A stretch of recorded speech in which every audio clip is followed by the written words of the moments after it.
Speaker is David Himmelstein. Help. Help. David Himmelstein.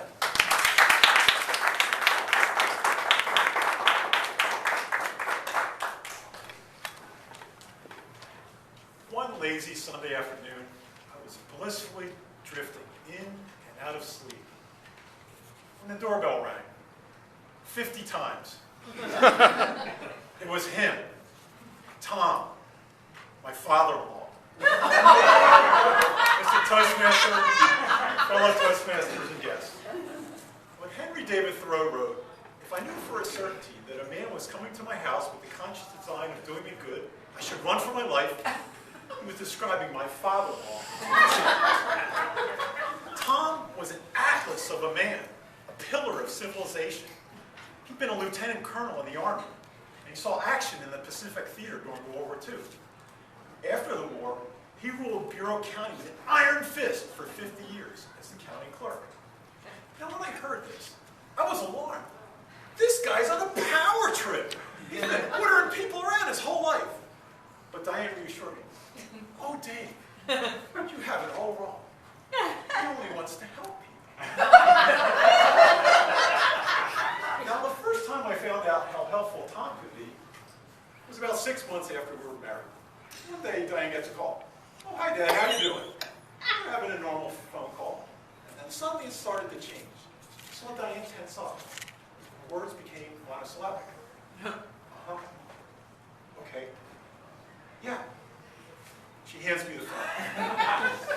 "Dave, we're going to be down in Texas 6 p.m. the day after tomorrow. I'm going to need all your receipts for the tax returns for the whole year. Triplicate, on goldenrod paper.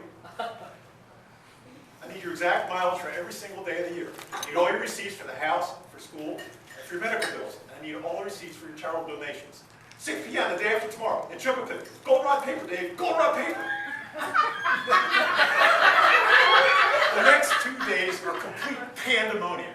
We ransacked the entire house, and the whole time we're screaming at each other. We're this close to a divorce. Miraculously, we get everything done. And sure enough, 6 p.m. the day after tomorrow, Tom shows up. As I hand him the tax returns, he says, "You know, Dave, you think I'm crazy, but all these things start to add up. After all, $10 is $10. We went through this version of March Madness for 15 straight years, until one day I realized that the $10 I was saving on my tax returns wouldn't cover the copay on my high blood pressure medication I was going to need. So finally, I just took all the receipts, put them in an envelope, shipped it up to the accountant in Illinois. And when Tom got there that time, I said, "Sorry, Tom, I accidentally shipped the receipts." "Sorry."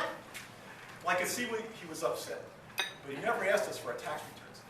But that was Tom. He knew the tax code, and he wanted to help. Now, Tom also wanted to make sure that his family always had enough to eat. I don't like cheese. But whenever we sat down to dinner, he would always sit right next to me, and he would stick this gigantic plate of the most steaming, pungent cheese right up to my nostrils and say, "Try the cheese, Dave. It's real strong." Now, I always managed to push it away and say, "I don't like cheese," just before I went into shock. But you think after 1 or 2 times, no, he wouldn't do it. But every single time, he just made sure that I had to try the cheese. One day, I had the most awful day of my life. A 12-hour conference call, 2-hour traffic jam. Walking in through the garage, I'm thinking, you know, this day can't get any worse. Open the door, big head, burly shoulders. It was him. I thought, you know, I haven't eaten all day. I got to eat something. I don't even care. So I go in the kitchen, and I start to peel an orange.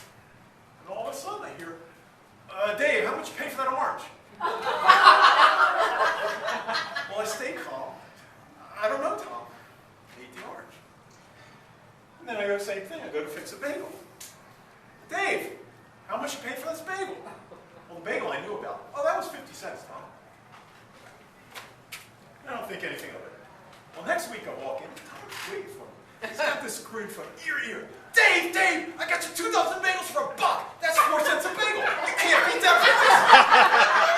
"Here, try one." And look, Asiago cheddar. Yeah. I bring the bagel up and I drop it before going into convulsions. There's a big crack in the tiles. So, I thank Tom for his thoughtfulness. As soon as he leaves, I toss the bagels in the trash. Same thing happened the next week. He comes up to the yard and he's carrying this big, humongous burlap sack. It looks like Santa Claus. He dumps it on the floor. Dave, I got you 300 oranges for $1. I can't beat that price. I thank him for his thoughtfulness. Gather all the oranges up. As soon as he leaves, I take the oranges to the food bank. But that was Tom. He always wanted to make sure that we had enough to eat and we paid the best price possible for the food. And finally, Tom liked to help around the house. One day I pull up to the house and I'm almost blinded by this light. It's coming from the mailbox. So I take a look, I get a little closer. Someone had taken a can and they cut it in the middle, flipped it around the base, and nailed it to the mailbox. Man, this is kind of weird.